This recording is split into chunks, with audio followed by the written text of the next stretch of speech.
Fan, what's up? Good morning. Coming to you from beautiful Tuscaloosa, Alabama. I already got some score predictions coming in. Naomi has it 43-24. Hattie May has it 37-30. Or 31-27. What's up, Hattie May? Sneaked Up has it 38-24. I want to get your score prediction for Alabama versus LSU. What's going on? Kyle Henderson and Bama Football on YouTube. Hit the thumbs up, like, subscribe. Hope you guys are off to a fantastic Thursday morning. I want to get also your bold prediction, your score prediction, your final thought as we move towards this game against LSU. There's a lot of storylines to go over, and I think one of the things that stood out for me last night, and again, the call line is open, 205-850-1994. One of the things that stood out to me last night was Coach Saban's message about Harold Perkins, one of the top players for LSU on the defensive side of the ball, and he simply said, we cannot simulate him. Whether you can do that or whatever, simulate him, I think it's going to be a tall task, but you do have some very talented defensive players on Coach Saban's defense. And I think when you look to the game overall and the matchup between these two teams, we've mostly highlighted the fact that LSU has an elite offense going against Alabama's elite defense. So then you start to look to how this game is going to play out from the other side of the ball, right? How is LSU's defense going to match up with Alabama's offense? And I think that Alabama's offense has clearly been making progress. I mean, here this team is 7-1 and with a lot of momentum going into this game and rested and healthy. And you have LSU's defense, which is missing a couple key components from that defensive side, specifically in the secondary from some injuries. And I think even though, the Perkins guy is, an amazing prospect, LSU has the guys, 1,000,000%. Just like we talked about earlier in the week, they certainly have the dudes to compete with Alabama. Every year they do have that. But you start to look at the Alabama offense versus the LSU defense, and you start to like Alabama's chances even more. Now, the line that I looked at yesterday had Alabama favored by 4 points. Somebody asked me this morning during my workout group there, they're like, yo, Kyle, so what's your score prediction? I started thinking about it, and I was like, well, I do like Alabama by, maybe 10 or more points in this game. And I think it comes down to this. Alabama's defense is going to be tested, and we all know that LSU is going to get theirs, but Alabama's defense is healthy, and they're playing at such a high level, and as we heard from Chris Broswell, as we heard from J.C. Latham, Alabama's offensive tackle, this game is personal for Alabama, and there's a lot of people who are like, don't make it personal. I disagree with that. Make it personal. Make every game here personal. Let a naysayer know. Lank, you got to have that mentality because there are so many people out there still doubting this team. There are still so many people that feels that this offense can't perform at a high level. There are so many people that feel that LSU is going to beat Alabama. There are so many people that feel that Alabama can't win the SEC championship. There are so many people that feel Alabama can't win a playoff game. There are so many people that feel that Alabama can't win another national championship game under this Nick Saban team this year. Let them know. Let a naysayer know. Lank, you got to have that Lank mentality. You guys have been seeing that, and it came through in the earlier part of the year with Terran Arnold and Jalen Milroe. Lank, let a naysayer know. So I think that when I look to this game, my bold prediction is that Alabama beats LSU by more than 10 points. That's going to be my bold prediction. And I was talking with Coach Sean recently, and he brought up a good point. And he was like, look, I think that the hype to this game is going to be better than the actual game itself. Hard to disagree with Coach on that one. I think that, with what Alabama has on the offensive side in terms of their ground game, and considering that LSU allowed 347 yards rushing against Ole Miss. So if you're Jace, if you're Roydell, Jan Miller, you got to be licking your chops for an opportunity to be able to run the football against LSU. And I think that bodes well for Alabama's game plan. What's up, James? I see you in the comment box. He's saying Alabama beats LSU by 10 points. Nah. I appreciate the feedback, man. And thanks for joining us this morning. And the reason is this, James. I think that Alabama's effectiveness to run the football will allow Alabama to control the tempo of this game. I don't foresee this game being an absolute shootout like we've seen in the past. I think Alabama will play ground control. I think Alabama will be able to hit LSU over the top for some momentum changing type plays. And I think Alabama's secondary and LSU secondary, that is going to be such an elite matchup looking at Kool-Aid versus Neighbors or however it shakes out. Terran Arnold versus Ryan Thomas. I mean, there's so many weapons from LSU. And, of course, LSU fans want to see something from Aaron Anderson. And Kool-Aid was asked about Aaron Anderson, the guy who transferred from Bama to LSU, an elite talent. I wanted to see him as he kind of progressed because he has that it factor. Right? That Isaiah Bond it factor. And I think as he matures, he's going to be the guy next in line. But I think that Alabama's defense will be able to hold LSU. Now it's going to be tough because Jaden Daniels is absolutely a baller.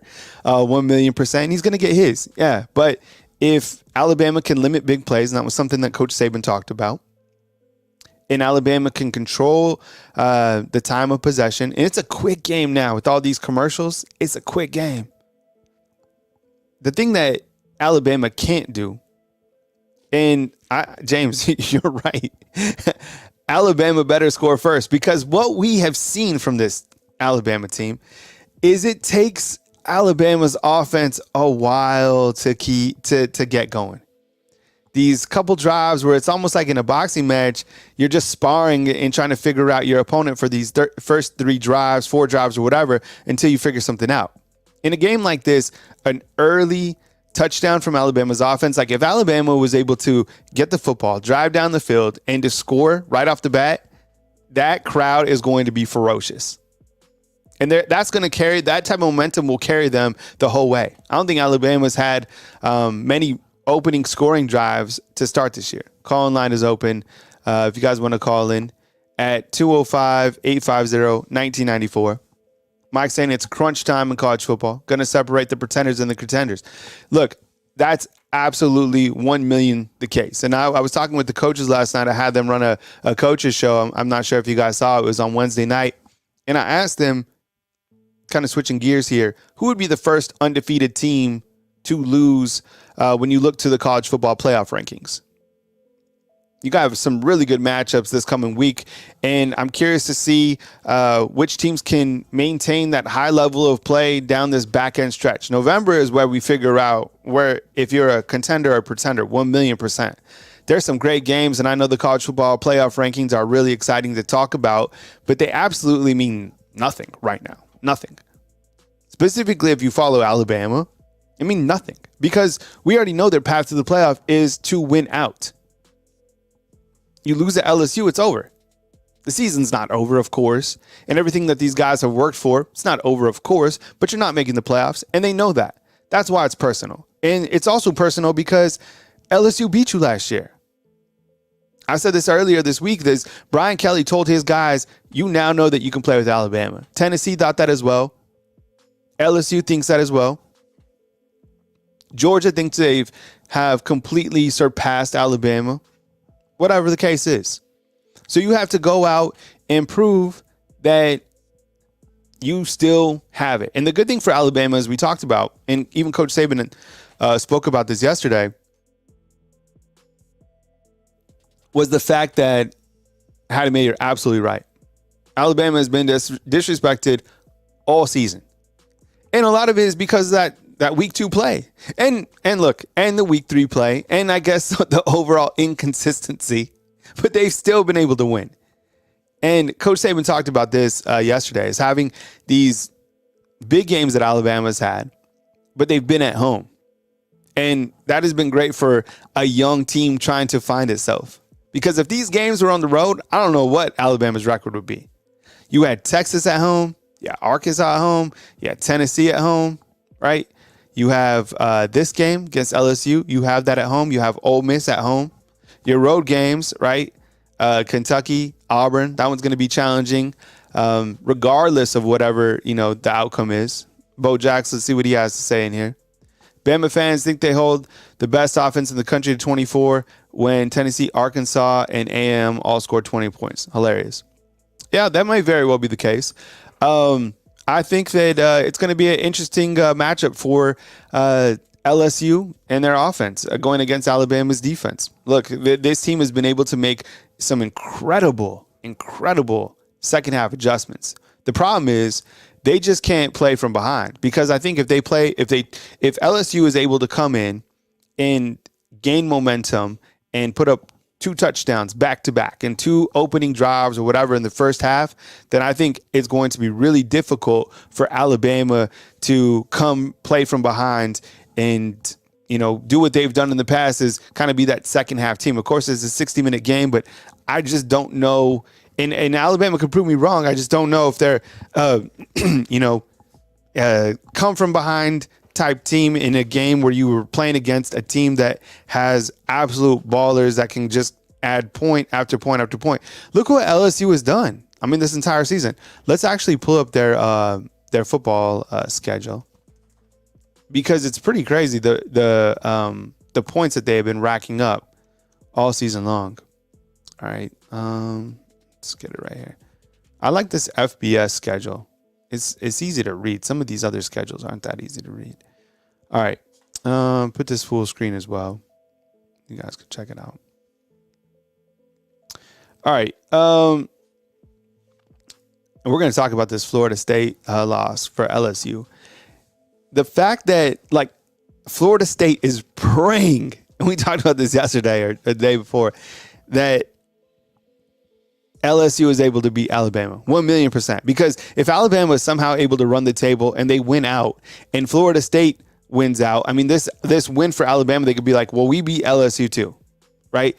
And Florida State has that win. That's kind of like their saving grace right now, Florida State. But that's another topic. Okay, so on the season, LSU, their season started out, everybody was watching that game on Sunday night, and they lost to Florida State, a good Florida State team, 45-24. Then they played Grambling State and won 72-10, 70 points wild. Then they beat Mississippi State in Stark Vegas, 41-14.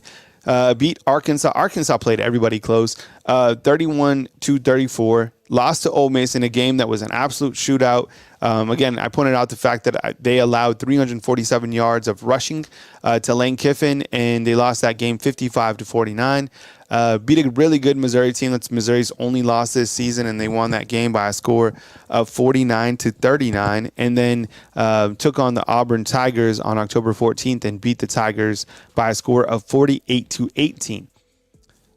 Their last win comes against Army, which they handled the Black Knights by a score of 62-0. They're open as well as Alabama was, as they had an extra week to prepare for the upcoming Crimson Tide. Let's look at the Alabama Crimson Tide and look at their schedule kind of in comparison's sake. And I think the thing with, as everybody knows, to Alabama, they've been super inconsistent this season. Middle Tennessee, that was their opener, 56-7, then lost the one against Texas, 34-24, actually able to come back and take the lead over the Longhorns. Then we're tied with South Florida at the halftime break. No. Look, if you didn't watch Alabama all season, or if you're an LSU fan, like, this team that is playing now is completely different than these first 3 games. Okay, like when they kind of woke up was maybe that second half of the Ole Miss game, or even against Mississippi State, and this is kind of the team that we've been seeing. Right, the Ole Miss game was a game where they were losing at halftime and they came back, a second half type team. Mississippi State was close to a 4-quarter performance, and then at Texas A&M, that was just a gritty win at College Station, and Jermaine Burton just kind of took over. Against Arkansas, they were leading that game. They just played 1 quarter of play, and then Arkansas came back and made it close to make it 24-21. And then against Tennessee, Alabama had to score 27 unanswered points to beat the Volunteers. So I can see, if you're an LSU fan, you're like, no way, we go into Bryant-Denny Stadium, we can put up 21, 28 or whatever. And, these people that follow Alabama think that Alabama's going to win by more than 10 points. It sounds kind of ridiculous. And and when you kind of look back and you see the inconsistencies of this program, it might, sound ridiculous, but I think, though, for me, specifically just this year, is that we've seen this team continue to improve weekly. I mean, all teams are improving weekly, right? But for Alabama, it was so vital for this team to find some sort of offensive identity, because there for a while, we didn't know what was going to happen with this team. It just seemed like it was going to be the defense, and then whatever happened with the offense was just going to happen. But we've slowly seen Alabama's offense improve, and that has been a lot because of the quarterback play. And Jalen Milroe, 1,000,000%. I mean, his deep ball ability and his intermediate passing, it has improved as well. And you have running backs who are capable. They're healthy. They don't put the football on the ground. I mean, and they have a really good special teams game. Everybody knows that. Alabama's special teams game is elite. Will Reichert is, close to being the all-time lead. He's already the all-time leading scorer in SEC history, but he could be the all-time leading scorer in college football history. So that was the other thing that I'm talking about. Like, look, if Alabama can't punch it in, inside the red zone or whatever with a touchdown, fine. Go to Will Reichert and get points on the board, because you can't play from behind in a game like this. And I think any type of points in this game are going to provide momentum for Alabama versus LSU. It is going to. I mean, and the crowd has to come with it, which I think they will. I mean, we've seen the crowd rise up against Ole Miss, against, Tennessee. Absolutely. Tennessee did have the momentum going into halftime, and it was only till the third quarter till Alabama's fans really woke up. And Alabama fans are not accustomed to cheering for an entire 60 minutes. They're not. This hasn't been by design for this program since I've ever been here. There used to be like that Coach Saban was telling everybody to stay until the game was completed because everybody was leaving. This year, it's a 60-minute game, and it's going to be a 60-minute game against LSU. It has to be. With an offense this elite and everything on the line, and considering that LSU was able to beat Alabama, and the fact that, I don't know, it just seems like Alabama fans don't like Brian Kelly.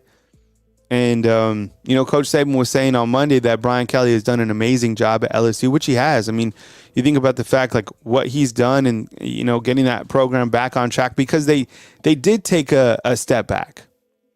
And now they have taken a step forward. And LSU is always going to be good, and they're always going to be able to recruit at a high level. I mean, think about that. I mean, they're in Louisiana, a state that pumps out a ton of prospects, and they're right next to Texas, right next to Houston, right? Give me a second. I'll be right back.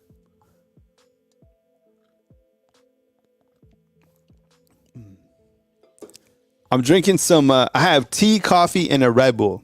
Okay, so this morning got a great workout in. 5:30. It was 29 when I got out there, but when you're like, it's a high intensity type workout, so it is not even cold. After, the only part that's cold is like getting out of your truck and like going to work out, but other than that, it's not a big deal. Call line is open. If you guys want to just post some questions for me inside the comment box, I'd be happy to answer the questions as well. We'll continue to talk Alabama versus LSU. Or if you just have any type of college football question, happy to answer that as well today.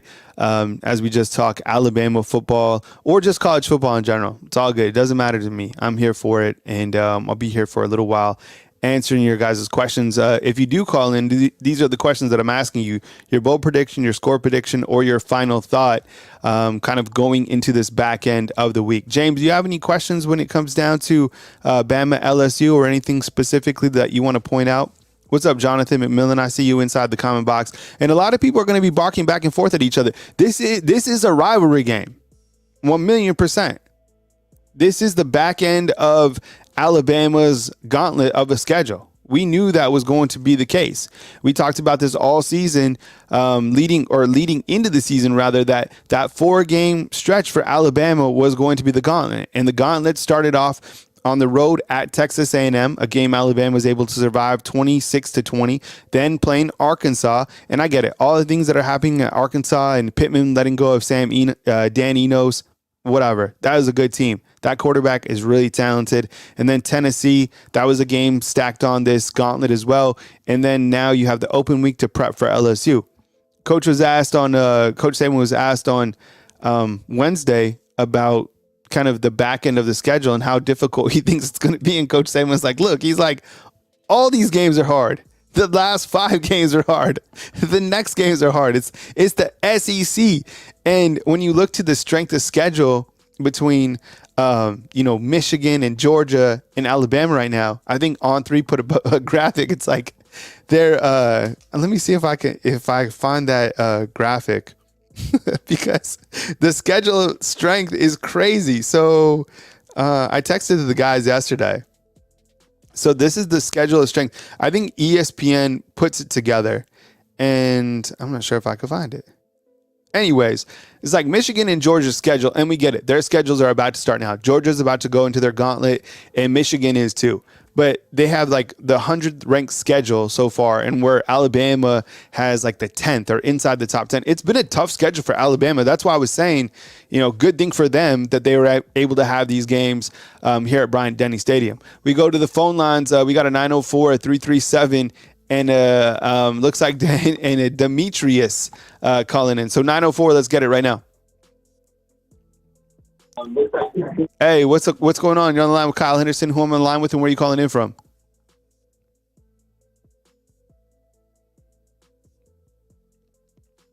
I guess we'll have to call it.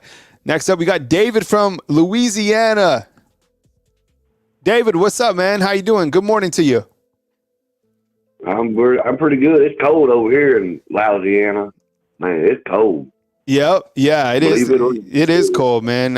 And that's kind of the thing. When I moved to the South, I mean, I got soft. With that said, it wasn't too bad this morning working out and, whatever. But the sun is out and it should be great for, kickoff at 6:45. But what's on your mind when you look to Alabama, LSU? I know we've talked about it a couple times this week, but as we get to the back end, you have like some sort of bold prediction or anything like that? As far as the prediction goes, I believe, Bama's going to win. Hope they win, but I believe my score would be I don't know. It depends on how LSU's defense plays. It's a rivalry game. Kelly against Reese, old coaches, players, whatever.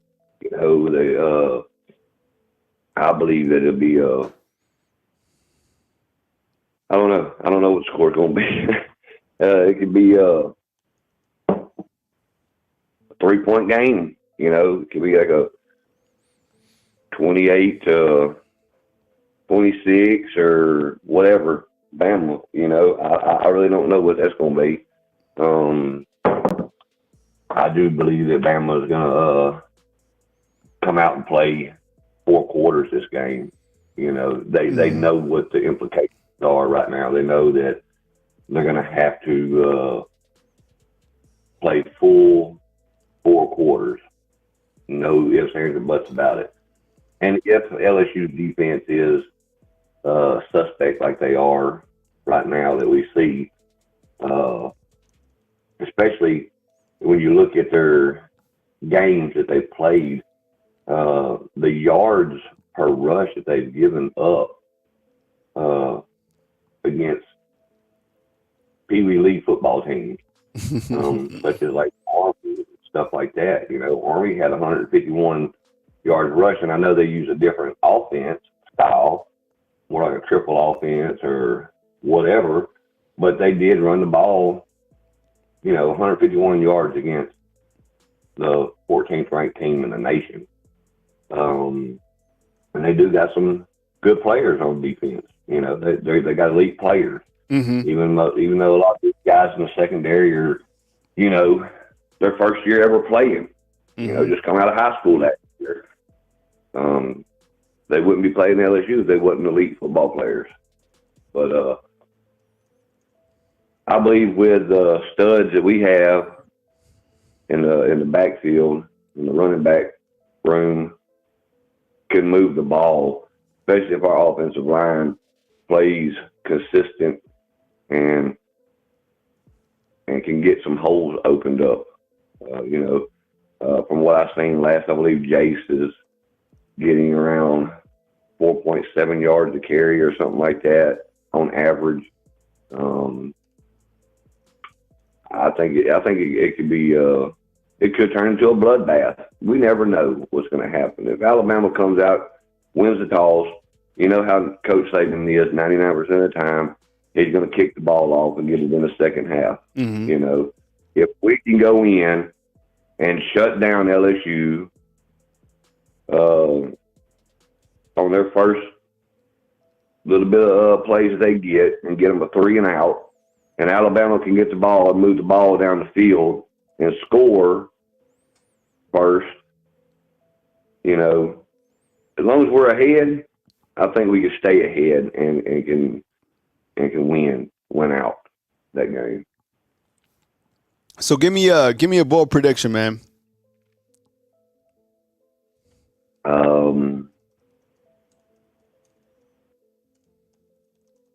I believe my bold prediction would be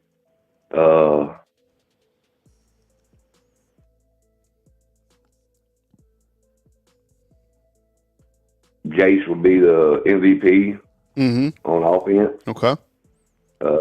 Defense would be I can't say Kool-Aid because he keeps his back to his defenders, to his receivers too much. He's playing them.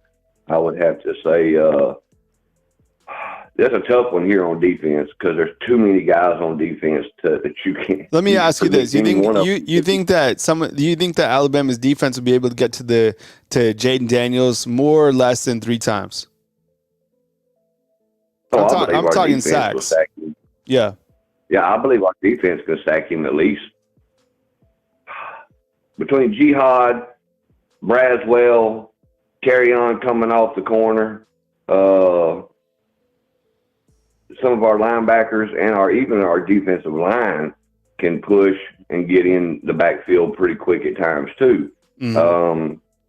I believe we could have at least possibly, hopefully, I wish we had 15 sacks in the game, but I would say at least 3, maybe 4, you know, because if they're coming out and they're playing like they did against Tennessee in the second half, the defense played lights out pretty much in the second half. You know, they didn't score again. You know, they got down there and got close, but they just couldn't do nothing against the defense. Defense come out. The defense has been the backbone of the Alabama team so far this year. Because there's been a lot of games that could have been decided if we had a weak defense like LSU does, you know. But I believe we can get to Daniels and shake him up, hit him a few times in the backfield. I'd say at least 3.5, 4 sacks, maybe something like that, where he maybe just falls to the ground himself because he knows he's going to get hit because he's just surrounded by too many guys. All right, David, let's get a score prediction, man. We got some other callers here in the call queue. Give me your final score prediction before we bounce out. I say Bama 34, LSU 28. 34-28 from David in Louisiana. David, I appreciate you calling in, man. Call again next time. I appreciate your support, buddy. All right, brother. You too. All right, see ya. All right, David calling in from Louisiana. All right, we got Demetrius, and then it looks like we got Mike and Austin calling in, and then we got another 904. The 904, I'm going to actually skip ahead because he did call ahead of Demetrius, so let me try to get him in. Demetrius, just hang tight, man. Hey, 904, what's up? You're on the line with Kyle Henderson. Who am I on the line with, and where are you calling in from? You say what? What's up, man? Kyle Henderson here. Who am I on the line with, and where are you calling in from? This is Jenard, man, calling from Jacksonville. What's up, Jenard? I appreciate you, man. I think somehow we got disconnected, man. So I jumped you here in the line, man. But I appreciate you calling in. We could talk open college football dialogue, but I have, bold prediction for this weekend, score prediction, and kind of the final thought. We're running through the calls today on this fine Thursday, November 2nd, man. I appreciate you calling in from Jacksonville, man. What's on your mind? Score prediction, Kyle, I can't really give you that. Bold prediction, just being honest, I know for sure we gonna win. I mean, Coach Saban is good when it comes to bye week preparation and more so adjusting period. The thing, well, it's gonna come around in this game is gonna be special teams, getting off the field on third downs, and managing spying Jayden Daniels. If we can spy him the correct way, contain Jayden Daniels, get off the field on third downs, special teams do their job, I have no problem with us scoring. We're going to score. We're going to win the game, and that's hands down. I want to touch on one thing that a dude said earlier. Alabama think they got the number one defense in the country, but somebody scored on them. All right. Like me and you talked about last time. 2015, we had the best defense in the country. Clemson put 41 points on us. Not because we wasn't the best defense in the country, because we showed up and played everybody we played and beat everybody we played. I think that year LSU had Leonard Fournette. They only put, 5-7 on us? With the number one Heisman contender in the country before Derrick Henry. That's when Derrick Henry emerged as the Heisman winner after that game, the Heisman front runner. But it doesn't matter about you having the number one defense. If a team come to play you and studies you, and they can go one-on-one with you, they're going to score on you.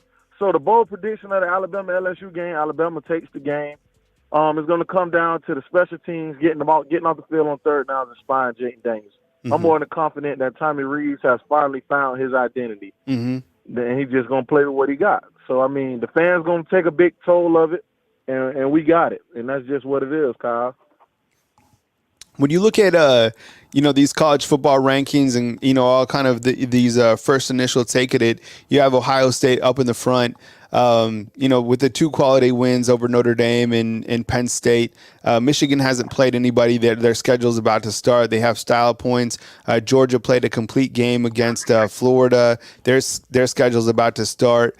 Florida State, they have a good win over Florida State has a good win over LSU. The Pac-12 teams, their best win is against Oregon. What's kind of your take on, the college football top 4? And in your opinion, who's the first undefeated team that you think is going to fall?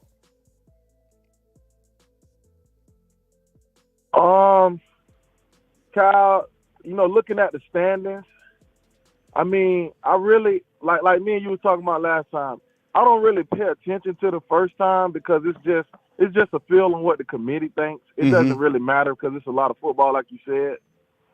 The first team, I mean, I can say Georgia will fall first. I can say Florida State will fall first. I can say Ohio State will fall first. But honestly, we really don't know because they might feel just how we feel. But if I was to say anybody will fall first, it would be Ohio State.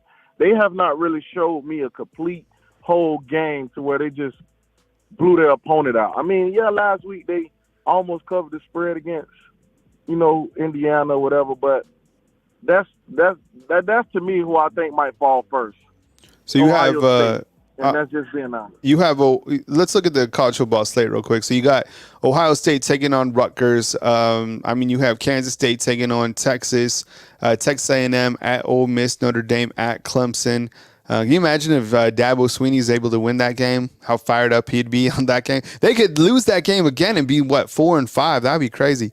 UConn in Tennessee. That's a weird matchup. Arkansas and Florida. Yeah. These are some. It's always interesting to look at the college football slate. Army's going to challenge Air Force. You have Missouri taking on Georgia. I guess that's the game everybody will be hyper focused on from the SEC, right? And that's the game. And I don't mean to cut you off, Kyle. Yep. That's going to be a kicker. But the thing is, Missouri always play Georgia hard, and Georgia is not even halfway to where they was last year. If Missouri is going to come down with the Georgia-Missouri, if Georgia loses, if Missouri want to beat Georgia, they can't. They have to go one-on-one, man-to-man. My man is against your man, and we got to win outright. I mean, Georgia could very much fall, But I feel like right now Georgia this week has the best chance to fall if Missouri comes to play. But if they don't fall this week, I feel like Ohio State will be the first team to fall. But Georgia got a tough matchup. And that's just what it is. What about this one, Jenard? What about this one, Washington and USC? It's in Los Angeles.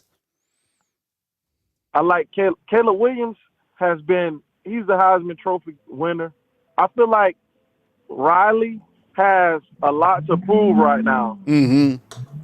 Like, yes, he has a lot to prove right now. Yeah. Yeah, So, I mean, he can very much beat him. I like USC in that game, but then again, I also liked. I mean, for a while, I was kind of liking Utah over Oregon, and then Oregon just stomped on Utah. So whatever it is. So give me your like a bold prediction, or you weren't going to give a score prediction. Could you at least give me a bold prediction for this week? Alabama wins. Alabama wins and cover the spread. Mm-hmm.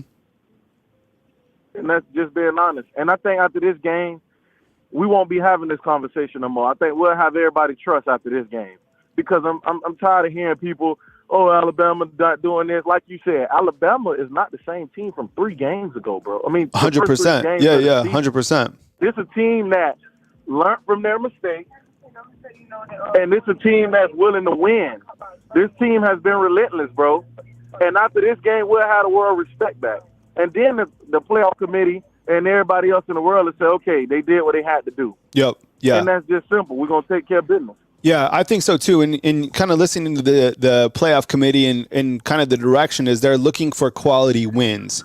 And, you look to Alabama's schedule, clearly the win against Ole Miss, the win against Tennessee, those wins do stand out, but you need this win against LSU specifically because Florida State beat LSU, right? So even though Alabama has to keep winning, they're also going to compare notes to who beat who, and you certainly need this game against LSU just to add to the resume. A final thought, Jenard, before I move to my next caller. Final thought, I'm going to just say this. My thoughts is really on Jalen Milroe. Mm-hmm. Can Jalen Milroe be poised and be calm in the pocket? Be that point guard that Nick Saban is talking about. I wonder, can Jalen Milroe really do it? I mean, the defense, I know without a shadow of a doubt, like Chris Braswell said, they taking this personal. So I already know how they're coming. I know how Malachi's coming. I know how Kool-Aid is coming. It's going to be I know how Jace McCullough's coming. I want to know how Jalen Milroe reacts. Mm-hmm. Yeah, I can't wait to see. I can't wait to see how Milroe performs against Jaden Daniels. I mean, here you have an incredible opportunity for Jalen Milroe going against Jaden Daniels. One of probably the best quarterback in college football, head to head. So if you want to really continue to improve and also showcase your abilities, not that he needs to showcase anything other than to his teammates, but this is the stage to do it on. Jenard, I appreciate you calling in, man. Call again next time. All right, bro. All right, take it easy. All right, that was Jenard calling out in Jacksonville. We'll go to Demetrius next in just a second. Kyle Henderson and Bama Football on YouTube. I'm live. I'm kind of doing an experiment, just seeing where everybody is kind of in this morning window. I'm a morning type person. Plus, there's the evening is really diluted with so many different shows, right? And this is what I do for a full-time living. So you figure I'll just hop on at 9 a.m. and it kind of opens up the day, on a good note, talking Alabama football with you guys or college football in general. So just kind of checking it out. So every day this week, 9 a.m. And I really appreciate you guys joining me this morning. I think there was an actual, what's up, Dominique? I appreciate you. Deployed to Eastern Europe. This show has gotten me through my deployment. Yeah, I appreciate it. First of all, thank you very much for your service to this great country. We really appreciate what you do. We understand that freedom is not free. So, a civilian salute to you. And thank you very much, for, everything that you are doing right now. And even in your deployment in Eastern Europe, be safe. And I'm sure your family is really proud of you. We will go back to the phone lines with Demetrius. Hey, Demetrius, thanks for being patient, man. I appreciate you joining the show, man. Welcome on in. Hey, Kyle. How you doing this morning? What's up, man? Yeah, I'm doing amazing, man. I appreciate you coming on in and, what you got for us, man. We're asking bold prediction, score prediction, final thought, but, kind of a general opening, man. What's on your mind as you enter on in this pivotal week of college football? Well, opening it up, I listened to your show yesterday. I wasn't able to call in. back to that Dabo Swinney. You know, if Clemson lose out or go on the downward spiral, well to him because it's personal. Because, I mean, a lot of people don't understand the aspect of college football. I had a family member that was going to go to Clemson, but my uncle and his mom got a divorce, and, you know, he was looking out for his mom, so he wanted to stay closer to home. And, you know, he got a lot of slack from Dabo Swinney, Clemson fan base, and some of the coaches. So, oh, well. Mm-hmm. You don't want nobody else to prosper in life, so why, when somebody asks you about your pay, you, okay, you can't, I mean, the man is kind of nasty behind the scenes. And you could tell in some of his speech that he can get nasty. Mm-hmm. So, hey, so well-being, rightfully so. Hope Clemson don't never rise again. That's, I mean, personal. I thank God my cousin went on, you know, to the pros. He doing good. You know, he played his last year.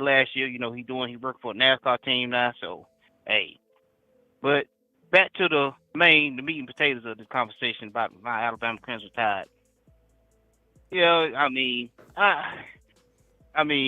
this has been a rough ride these last 3 years, man. Mm-hmm. This has been a whirlwind on which Alabama team is gonna show up. Mm-hmm. You know, if Caden Proctor can hold his end of the deal up on the left side of the line, and Jalen Milroe, like the last caller said, be poised in the pocket. Mm-hmm. You know, step up in the pocket. I mean, it's a whole aspect, the young man, but he's slowly but surely getting it together. And, you know, thank God for Kevin Steele, who should be the coach of the year. Because, I mean, in years past, this defense, you know, no kind of adjustments whatsoever. Mm-hmm. I mean, you can tell Kevin Steele cut from the cloth of a chess playing defensive coordinator. And Tommy Reese, I know they say he kind of getting it together. It remains to be seen. If he's going to play checkers, he's going to play chess. I mean, if you're going to play checkers with this LSU defense, hey, they might do a number to you and stop you enough so they high power offense because they're on the field. Mm-hmm. And I mean, so that's my. I can't even come up. I mean, I'm gonna think about a bold prediction, but the score, I'm picking them young men to win out there. I mean, we got a better defense than we did in past several years, and I believe the score it's going to be close. I mean, it might come down to two real leg on field goal. Because LSU, they are going to, I do believe they're going to put up some points, and we are capable of putting up points, but we also capable of stalling out drives. That's my biggest fear, stalling out drives, and the offense just running out, jogging out the field like, oh, well, which way did he go, George? Which way did he go? I mean, hopefully they, it's just a whole plethora of things you can say about this team. I mean, it's trending upward. I don't want to trend backwards, and. Let me get to the super chat real quick, Demetrius. Lila in here with the super chat. 49 smacks, man. We really appreciate it. Thank you very much. Keep it organic, my dude. Bama is going to come out and play 4 quarters and make LSU look pedestrian. This weekend, Bama puts college football world on notice. Roll damn Tide. You know what? This is, and I sincerely appreciate the super chat, number one. And number two, I mean, this is a game where everybody in the world is going to be tuned in to see this Alabama LSU matchup, right? And it comes just after the first make-believe college football playoff ranking. So that's why I keep getting back to that like lank mentality, because everybody is trying to figure out, what is this Alabama team? And there's more curiosity about them now, and people are starting to talk about them again because they are 7-1. And if they come out and they play 4 quarters of football and they dominate LSU, they are going back on notice, right? This team is getting better and better. And like I said earlier in the show, like I think a lot of the people who think about Alabama football are judging this Alabama football team as the first 3 games that they played this season. That's not the team anymore. That's not the same quarterback anymore. This is a different type team. And there have been consistencies with this team, the defense and the special teams play. But that offense continues to get better. And a big win like this on a college football game day scale, and everybody in town watching this game, rivalry game, Alabama comes out and takes care of business. Everybody's going to be talking about Alabama again, and somebody's going to fall in that undefeated rank. I think it's going to be Washington going down to USC. That makes the most sense to me. And I think Alabama's going to continue to climb on up. All they have to do is keep winning. We know that, right? That's easy. Win and you're in. But also, it doesn't make, it also helps by beating a quality team like LSU handedly and playing 4 quarters. Can't be inconsistent. And if you play 4 quarters of football, regardless of the score, if you play 4 really good quarters of football, you definitely put the world back on college football notice. So thanks, Lila, for the super chat. Really appreciate it. We'll leave that on the board for a second. Gavin in with another super chat. Your thoughts on Lawson calling our guys out? I assume that would be Deontay Lawson. Look, Deontay Lawson, thanks for the super chat. Hang on here, Demetrius. Let me get to these. Deontay Lawson is the alpha male of this defensive team. I get it. You want it to be Dallas Turner. He's probably among those guys. Kool-Aid in that secondary. But Deontay Lawson is the inside linebacker. He's the secondary. He's the signal caller, and what he says goes. The inside linebacker is supposed to have that reputation. He called out Dallas Turner on that penalty against Texas A&M. There's not a lot of people in the world that are going to be able to go up to Dallas Turner and speak your mind, right? And think about the stones on Deontay Lawson being able to go up to Dallas Turner, right, and be like, you were in the wrong. Get your mind right. That was unnecessary. Deontay Lawson is that guy. So I'm not surprised by it. That's what alphas do on the defensive side. I think on the offensive side of the ball, it's clearly Jalen Milroe. That is the guy. That is who leads the team out on the field. That is the guy who gives everybody, high fives before everybody goes in and out of the locker room. So, yeah, I appreciate the super chats. Thank you very much, Gavin and Lila. I really appreciate it. Demetrius, when you look to this score prediction, man, what you got? Score prediction, like I said, it's gonna be close. I could see it going into overtime again. I don't want it to, but I could see winning by a field goal in overtime. What if the score is gonna be in the 30s on each side, on each team, and I could see Will Riker getting us stopping them on defense and getting LSU missing a field goal and Will Riker kicking a field goal in the game. So the score I reckon it'd be 34-31. 34-31. 34-31. Yeah, you and David have had it relatively close. Vegas has it at 4 points. So, okay, Demetrius, final thought before I move to my next caller, man. What's your final thought? It could be college football related or this game related. What you got, man? Let it go. Final thought is I love our fan base no matter what. We all come up with the same thing every week. We trust Coach Saban and we trust the young man, the product he put on the field to win every single game, no matter what the odds are or what seem to be up against us. Every week, it's still the same, and it's good to have a fan base and be good to be a part of it. All right, man. Thanks for calling in, Demetrius. I appreciate your support, man. Call again next time. All right, roll tide. All right, roll tide to you, man. Appreciate it. All right. Kyle Henderson, Bama football on YouTube. I appreciate you guys coming in, whether you're an LSU fan or Alabama football fan, or I think we even have some Texas football fans. It's all good. Get inside the comment box. Don't forget to hit the thumbs up. A simple thumbs up goes a long way. We have 84 people watching, 84 thumbs up. I really appreciate it. You become a fan funder of this YouTube channel. Hit the join button. If you're on the desktop, it's right next to the subscribe button. Hit the join button.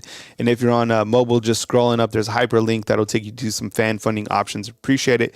And thank you very much for the super chat. Surpassed the goal for today, so thank you very much in that aspect. Okay, we go back to the phone lines. I think we got Mike out in Austin, and then we got a 251 and 980 next, but let's get Mike on in. Mike, what's up, man? Good morning to you. I appreciate you calling in.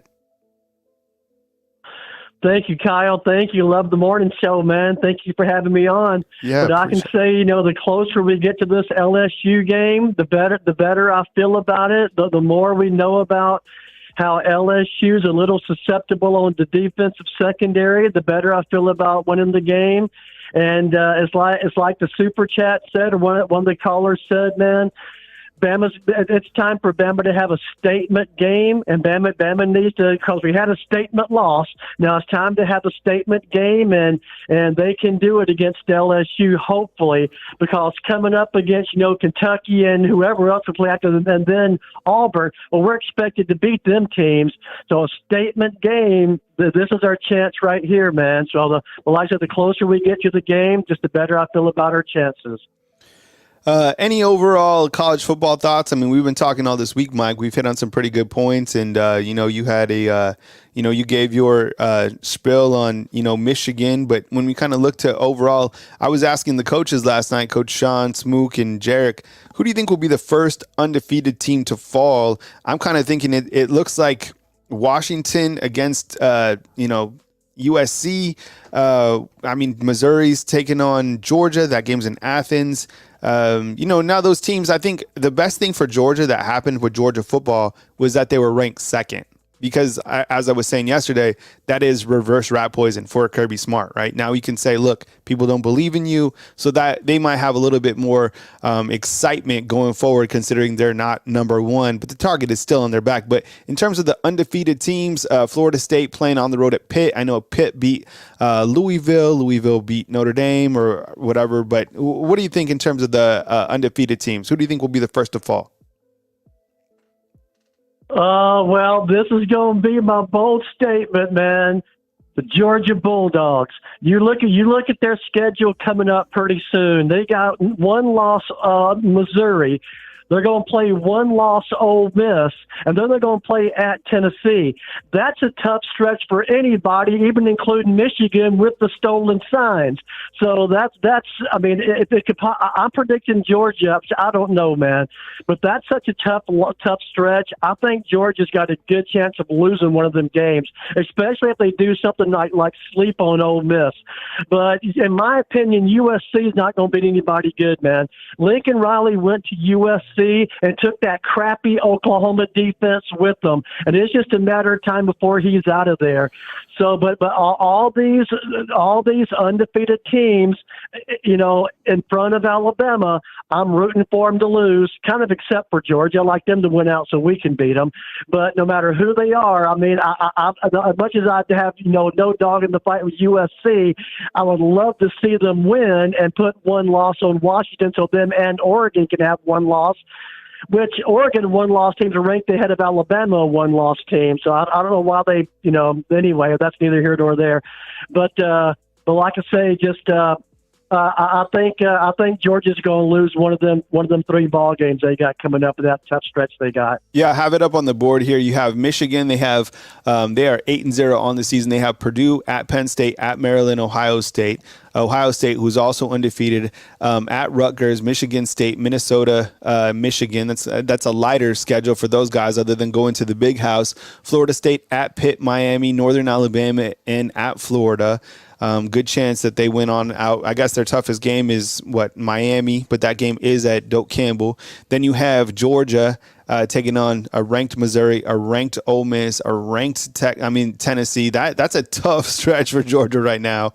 And then you have other undefeated. You have Washington, who plays at USC this weekend, and then Utah at Oregon State, very much improved Oregon State, and then Washington State rivalry game. So there's kind of the undefeateds and who they are playing throughout these next couple weeks. Any other takes on that, kind of playoff board there, Mike?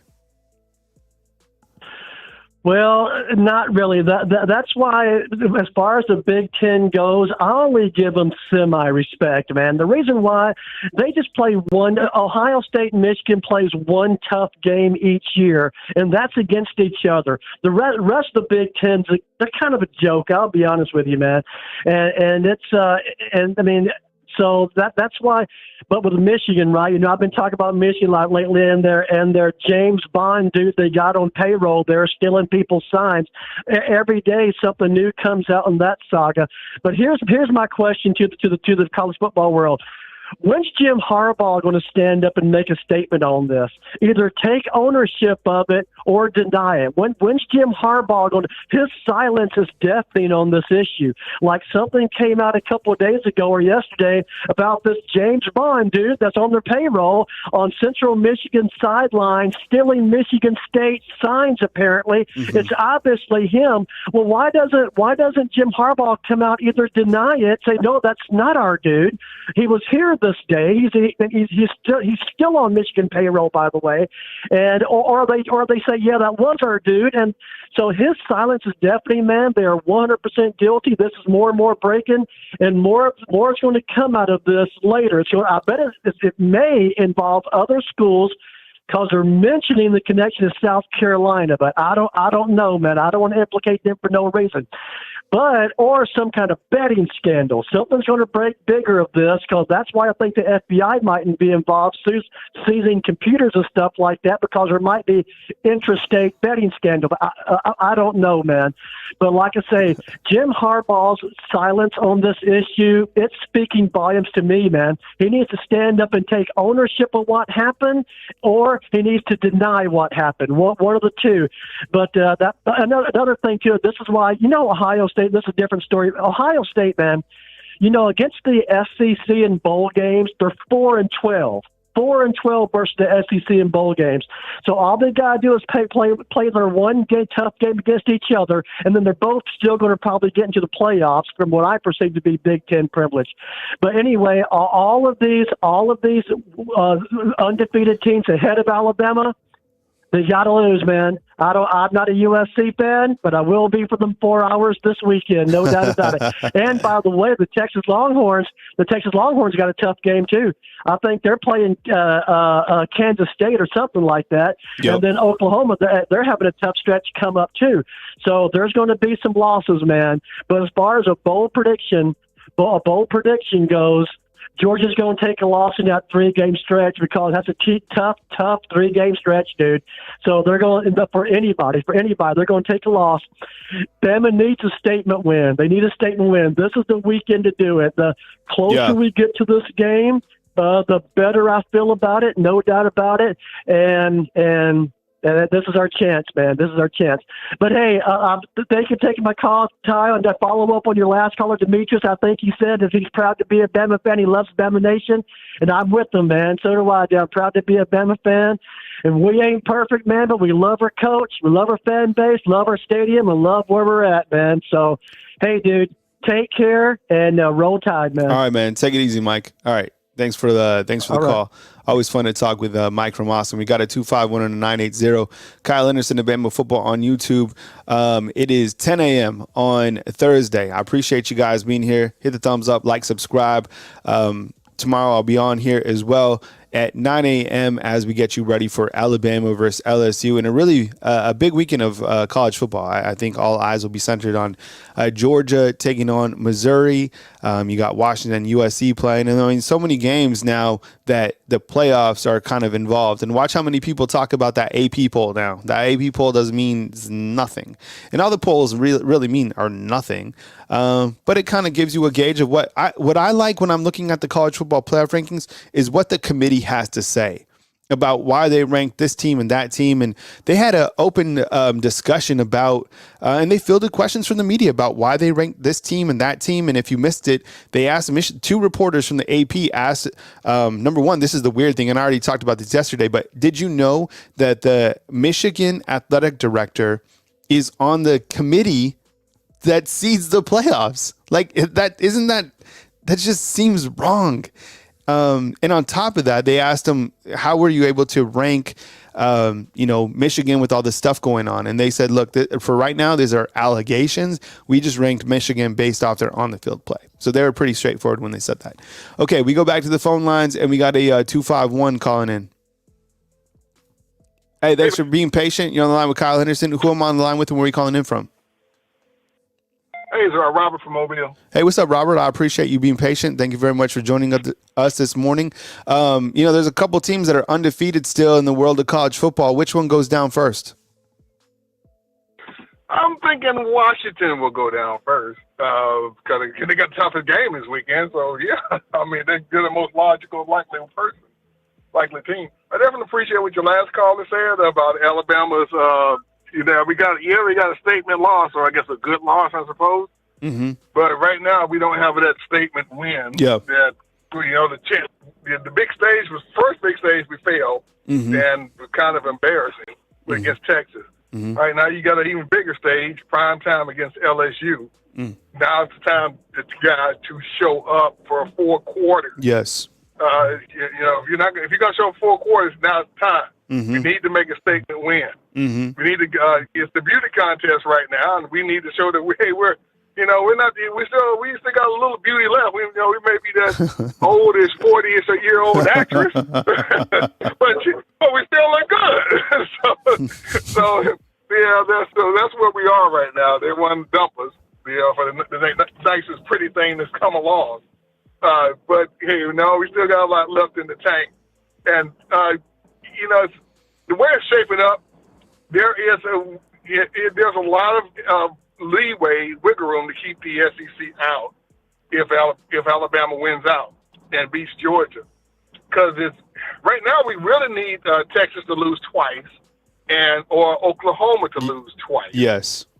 Because if it comes down to a 1-loss Alabama and a 1-loss Oklahoma, who beat the team that beat Alabama twice, that's going to be a tough sell for us. Or if it comes down to a 1-loss Alabama and a 1-loss Texas, who beat us head-to-head, that's going to be a tough sell for us. The Big Ten will most obviously get one of their teams in. Nobody's getting. I've heard people say, the Big Ten might get 2 teams in. No one. There's not going to be one conference with 2 teams in this year. That's pretty obvious. They're taking the Pac-12 seriously. They're taking Florida State seriously, and they're not gonna let 2 teams in the same conference in. Mm-hmm. So no, that's not gonna happen.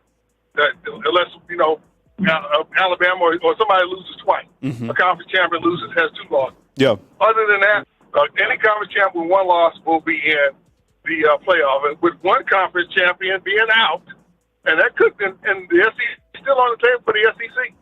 We get out of 2 best teams in college football and playing against the SEC championship game, and neither make it to the college football playoff. That's how messed up this system has been. But that's how college football has been. It's so slow to make good change. Mm-hmm. But we still got a lot left. We still need some more chaos, unfortunately.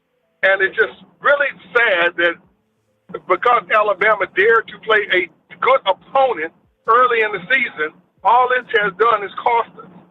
Meanwhile, the other Michigan, with their flat pancake schedule, Georgia with their easy schedule, and Florida they have some tough games.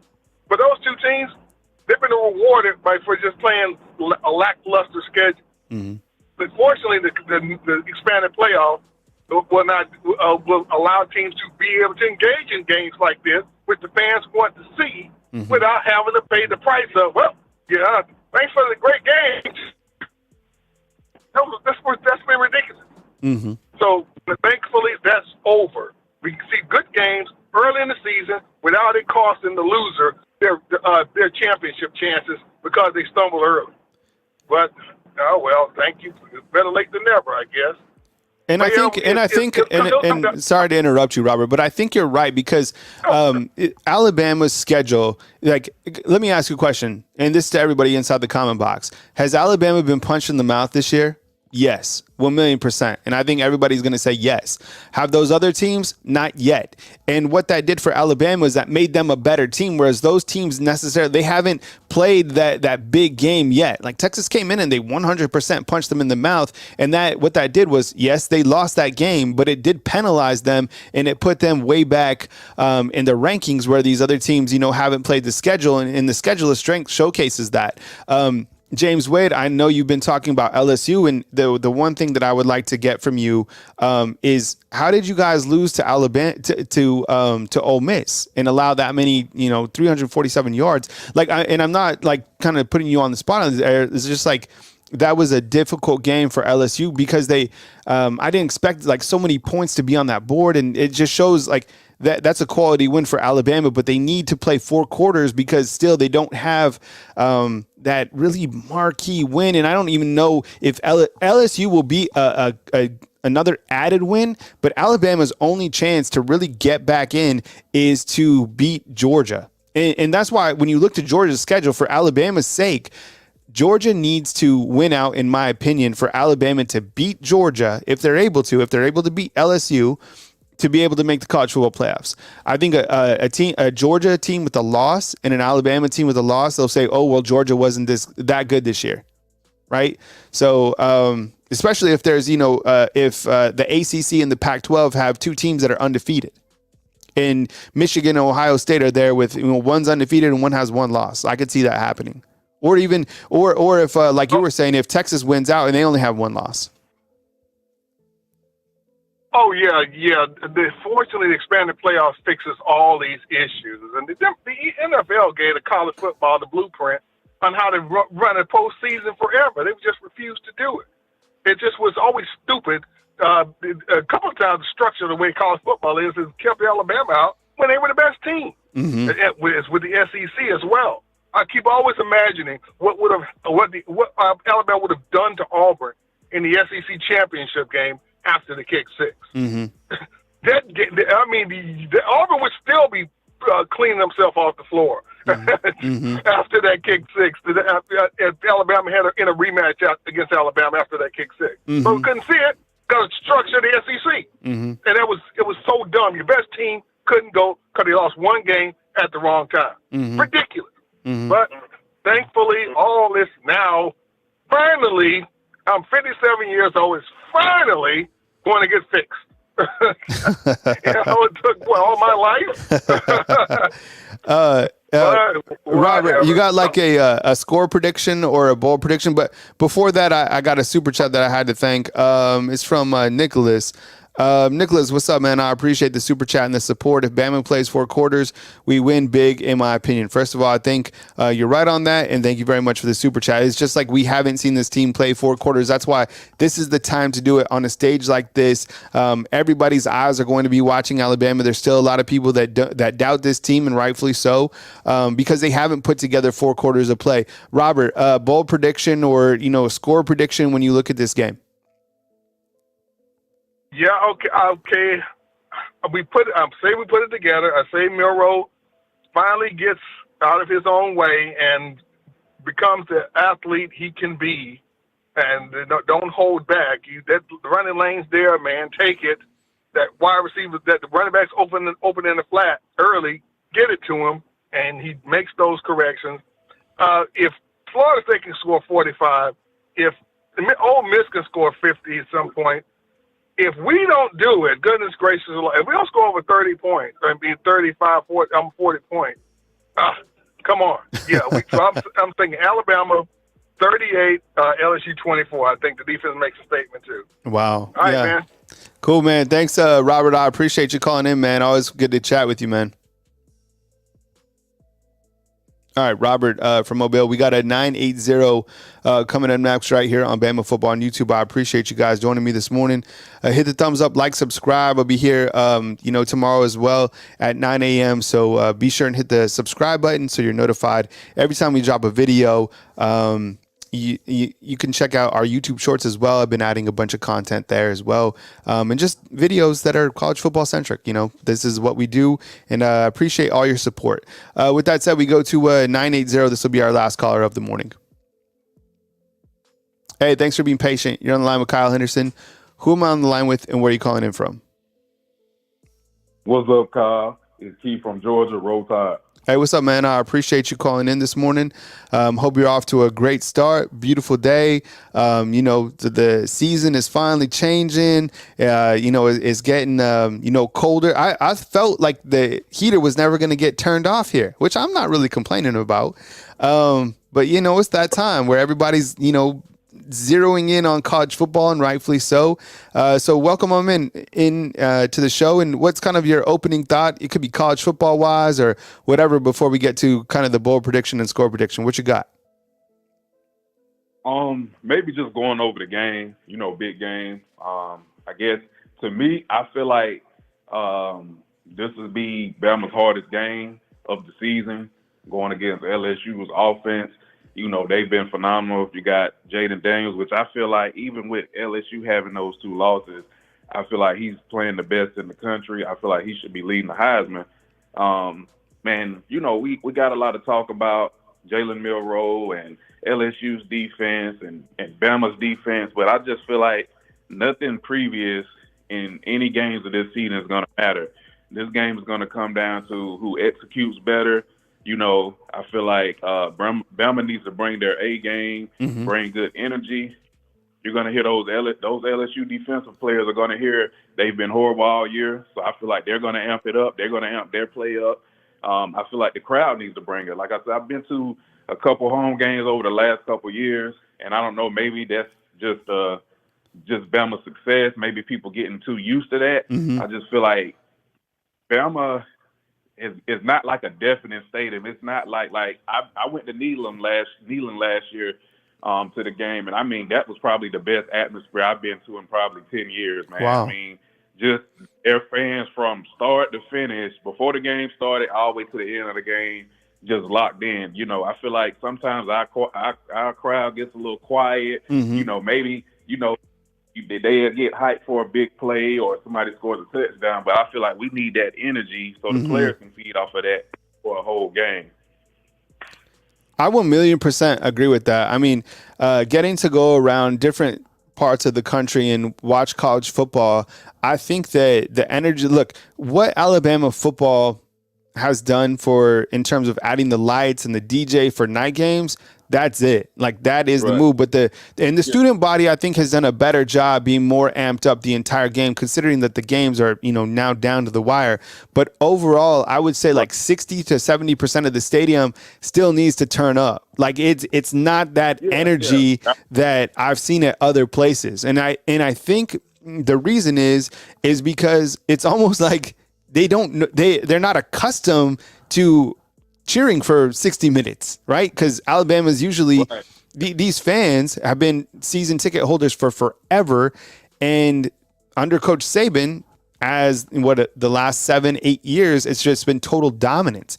Now, where you really need that fan factor to kick in, because honestly, Texas A&M, that stadium, that was a challenging environment for Alabama. 9 pre-snap penalties. Of course, that was on the players, but that they cannot hear. So the fans can 1,000,000%, impact a game, specifically against a team where the quarterback has to communicate to the wide receivers and stuff. 1,000,000%. Go on. And like I said, going back to that Texas game, I was there, and I kind of immediately had that feeling they were going to lose to Texas.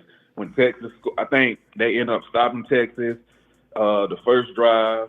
Then Jalen Milroe throws the interception, and it's like the crowd just sucked the energy out of the game because they kind of got lifeless. Go down and Texas field goal. Of course, Bama comes down and matches the field goal. But when Texas scored that touchdown, and it's just like from then on, we couldn't get any consistent play on offense besides, Will Riker, So I felt like, this is Jalen Milroe's first year starting. I feel like early on, even up to now, the fans need to be more supportive of Jalen Milroe. And what people fail to realize, the last 4 quarterbacks at Alabama has been Bryce Young, Mac Jones, Tua, and Jalen Hurts, all starting in the NFL. I know. Like phenomenal.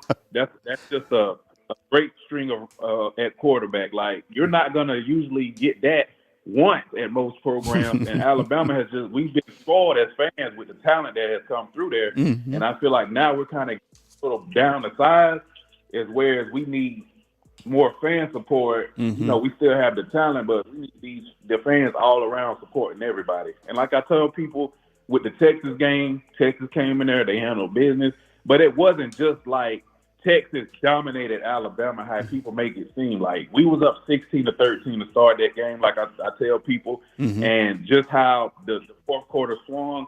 And people fail to realize they stopped Texas for 4 straight drives before Texas scored again. And then those drives, we only went field goals. So the inconsistency within the offense is really what has people down on Alabama this year. I'm high on Jalen Miro. I just feel like he makes me nervous a little bit with the turnovers. But I feel like, man, as long as he can get that turnover ratio down, because it's like one game you think, okay, just like against Tennessee, it's like I'm thinking he's not going to throw a pick this game. We go down halftime. I think it was right before halftime. You know, we getting ready to score. He throws into double coverage interception. Like some of those kind of boneheads is just what makes me nervous about him. When you potentially talk about coming to a big game like this, where turnovers can be a deciding factor. Yeah, and I think and I've hit on this week is the fact that a turnover. I mean, Alabama has done a good job, specifically running the football this year, and that's why I was saying kind of the ground game. I think could, and I'm not taking away from like Milroy or trying to escape that. I just think when you look at the fact that LSU has had such a hard time stopping the run, if Alabama can control the football, limit those turnovers, and control that time of possession, I think that bodes so well for Alabama's offense. What do you think on that, Keith? All right. Yeah, the only thing I get with that, it's like we run the football at the times we don't supposed to or need to run the football. The play calling is just like you just look at it like, what are you doing, Tommy Reese? It's like every time the camera gets on him, he has his head down. So I personally think maybe I don't know what needs to be done, but I know it's not going to happen this season, but I would like for the coordinators to be on the field. Well, so sorry to interrupt you, but I just asked Jalen Milroy about that. So I asked him on Monday, I was like, hey, Jalen, does it bother you that Tommy Reese is up in the box? And he said no. A lot of people have said, they have different opinions on that. I think, Keith, for the offense, that you can see the field better from up top. I think the defense kind of that carries over to the players. But I think they are getting that from the defensive coaches that are down on the field. But I mean, I don't know. I mean, I think, it was offensive coordinator be up top, but I feel like and I feel like he's saving a butt chewing. He don't want to get a butt chewing from saving. But I just feel like Tommy Reese, man, I think just the talent at Alabama alone is making his job look okay. Yes. Me personally, I don't think he will be there next season. I know Saban usually is not the type to fire coordinators, but I just feel like he hasn't really done a good job this year. It's been like, and like I tell people, people want to give all the slack to Jalen Miro, but I really think without Jalen Miro, we will at least have 4 or 5 losses already this season. So I feel like he's kind of been the safe race. He has shown improvement. Like I said, as long as he's able to, sustain those turnovers, keep those turnovers down, we'll be good, man. But I feel like we should be able to run the ball. Like I said, as long as they actually block. Like, we got 400-pound offensive linemen and can't move nobody off the ball, man. It's crazy. Yeah. You got a final thought on this game, Keith, as we kind of head to the back end of the show? Yeah, man. So like I said, man, I just feel like Bama can't afford to let LSU get any consistent momentum in this game. I feel like they can't let LSU score first. And I think third down, being able to get LSU off the field, as well as Jalen Miro being able to convert third downs to keep the offensive drive going to get points, as well as the crowd keeping penalties down. And I feel like even if Bama gets one turnover, I ain't going to even say that. Play mistake-free football, no turnovers, control field position. I think, we should be able to win this game. I expect as long as they keep LSU under 4 touchdowns, they'll win. I like that. Yeah. Do you have a score prediction, or do you not post score predictions? I think I got Bama 31-27, something like that. Yeah, that seems like a realistic score, and it goes with the line. I mean, considering Alabama's favored to win by 4 points. But anyways, Keith, thanks for calling again. I really enjoyed the dialogue, and call again next time, and we'll catch you at some point. All right, buddy, roll tide. All right, roll tide to you, man. All right, that was Keith out in Georgia. All right, fam. Well, I appreciate you guys watching this morning. Thank you very much. Hit the thumbs up, like, and subscribe. And really appreciate all you guys' support. Thank you very much to the Super Chats again as well. Lila with the 50 spot, really appreciate you. Gavin, thank you very much. Nicholas as well with 2 Super Chats on this show. So thank you very much.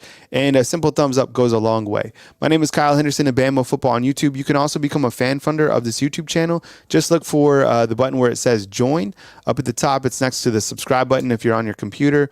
If you're on your mobile phone, you can just simply look for the link up at the top of the homepage. It's like a hyperlink. I think it's going to move to a join button eventually. But anyways, thank you very much. I'll catch you guys probably later on today. I'll probably be posting some other sort of content, whether that's a video or YouTube short. And then I will be back tomorrow morning on Friday to kind of the last half of the preview of the college football weekend. So thank you very much for being here. Like, subscribe, and I'll catch you next time. Coming to you from beautiful Tuscaloosa, Alabama, Kyle Henderson of Bama Football on YouTube.